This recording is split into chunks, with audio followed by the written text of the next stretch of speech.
Hi everyone, Michelle here. Thank you for coming over to my IGTV and watching my video. I am So Michelle here on IGTV, and I'm gonna do a tutorial today on a laced up tag book. I don't normally do tutorials on my channel, but I'm blessed to be a part of the design team for Pink Paper Peppermints. Melissa every year does something called My Heart of Thanksgiving. And this year we have a pretty big design team, so she asked us to take the tags that are in her kit and to make something with them. So that's what I'm going to show you today. And basically, you're taking the tags and you're lacing it to make a spine to make a book. So these are the tags that are in the kit, and you can see that I've laced it up, and this is what we're going to be doing today to hold it together like a book.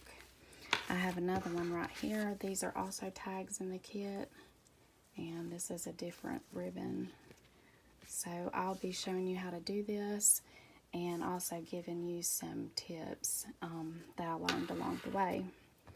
The first thing you're going to do is take your tag and you're going to measure in about 1/4 inch and draw a straight line that goes parallel to the side of the left side of the card of the tag. Then you're going to it's easy on this piece because it has the gingham. You're going to put some little circles above that line, and that's where you're going to be doing your punches. And I didn't measure these out on any of these tags. I just kind of eyeballed it. And you can do that too, because as you can see, you really don't see those holes. And they really don't have to be straight. So if you mess up, you can easily cover it with your ribbons, okay? But for this demonstration, I'm going to show you on a smaller book just so I can lace it really quickly. And you'll notice these also come in the kit. This is your prompt cards, but basically I did the same. You can see my line, and at this point you would erase your line because you have all your holes already punched. But I'm going to tell you how I do it. I don't punch all my holes at the same time. I take a few cards and I punch them. And for this particular tag, since it's a little bit smaller, I use this punch, which is an 1/8 inch punch. You can see that it's a little bit smaller. Now, if you don't have an 1/8 inch punch, the regular size is 1/4 inch, and you can use that one. Your punch may not look like these. These are for crafting, so your punch may look something like this. This is a regular punch. It's 1/4 inch that you would find it in your office or in your schoolroom. You probably have this on hand, and this will be just fine to use. So you don't have to go out and buy a different punch, and you can punch it in these cards too. You just have to be mindful of your words here, and you might have to back your holes back up. You may not be able to get them into 1/4 inch here. So just a little trick. Ask me how I know. So I'm going to be using this natural brown cord.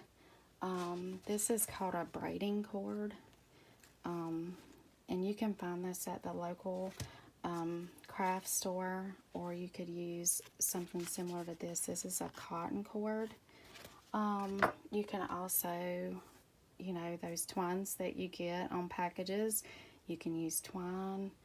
I have some natural cord. This is jute cord, and this comes in this thin size as well as it goes right on up to a really big size. And this is the natural color. It normally comes in like a light brown or tan. That would be fine. And again, you saw the others that were laced with ribbons.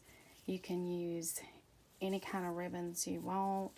This is a natural seam binding, and this is just a regular satin ribbon. You can use lace or whatever you have on hand. You can use more than one kind of ribbon at the same time, or if you would like to, you could lace it up with some elastic, because if you're going to put a whole lot of elements inside your tag book, you may need elastic.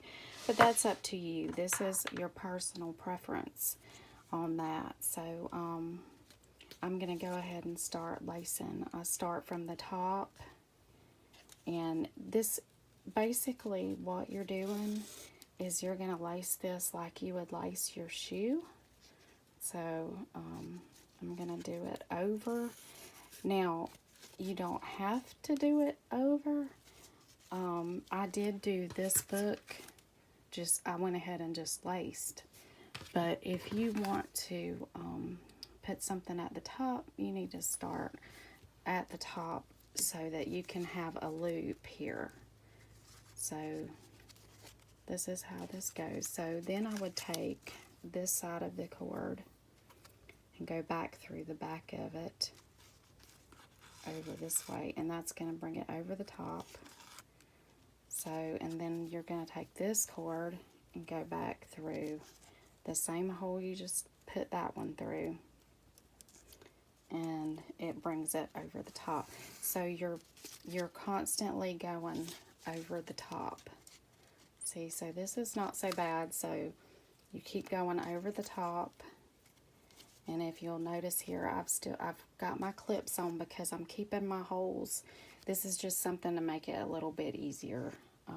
If I have laced these without the clips, and you can do it, it's not hard. But you still keep going back and forth, and you do that all the way down to the bottom. And then when you get to the bottom, I'll finish this one. You can tie a bow like this and then decorate it this way with just some beads, and this is that natural jute. Or you can do this way. These are some leaves, and again, that one has the bow. Now this one does not have a bow. It just has a knot because I tied this into it, but I did put the beads on the end with the knots. You can do it whichever way you want. But I want to tell you a little something.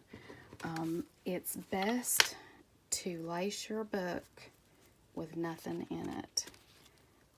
You'll notice this one has nothing in it. It's easier to lace the whole thing with nothing in it. So this one was decorated after I laced it. But this one, I got a little carried away. So as you can see, I did this before I actually punched my holes and laced. So what's going to happen is sometimes if you have writing, you're going to get into your writing, and so you can't see all of your writing here. So go ahead and make your book. Now the things that you want to be laced in, this is a shaker pocket. And I wanted it to be permanently laced in because I didn't want to glue it down. So I did go ahead and make this and put it in there so that I could punch my holes in. Okay, but what happened here is I put my lace on before I had punched my holes. So that caused me to have to skip a spot right here. As you can see, when you laced it, it left a gap. And now I did put elements in here to try to cover that up, but I just want you to know this so you won't make my same mistakes. So, but you can go back in and put all of your elements in. Now here again, this is a flat element, so you could take your tag, and I did put a drop of glue on that because I did want the holes punched in it and I wanted it laced in. And again, so I had done this before, so you lose some of this by doing that ahead of time. But some of them I didn't. Now, if you're going to make this one, I made a pocket here. So what I did was just put a piece of paper on top and glued it down, and I did want the holes punched in it. All of these elements were not on it when I did that. So, and you can punch your holes at the same time up here that you're punching over here, but you don't have to. You don't have to put any holes if you don't want to. You can actually go back and you can staple ribbons on or glue ribbons on, or you can leave it plain. I kind of like this one this way. It gives you plenty of room to journal in here, and you can add other elements later. It's up to you. These are a great way to just express your creativity and just let this be something just especially for you, and let it be different so from everybody's. So if you make this book, could you tag it Laced Up Tag Book so that I can find it? I want to go over there and see what you've made doing this technique. If you have any questions, just let me know. And if you also use Melissa's kit to do this, could you mark it with the My Heart of Thanksgiving hashtag, and also the pink paper peppermints hashtag. And you can go to Melissa's website and see a whole bunch more things that she has, and you can see all of her tags. And after I get finished with this video, I'm going to put some still photos of each one of these books on my profile so that you can go look at them. If you have any questions, you can send me a direct message, or you can ask me on the still photos if you have any more questions. I'm going to, again, put the photo of our whole design team and tag everybody, and you'll want to go and follow them, because just like me, they're going to be doing either a live video or an IGTV video of a technique using these tags from the kit. So I'm so happy you came over to see me today and to see this video of these giant journaling tags and the Laced Up Tag Book. I hope you have a great day.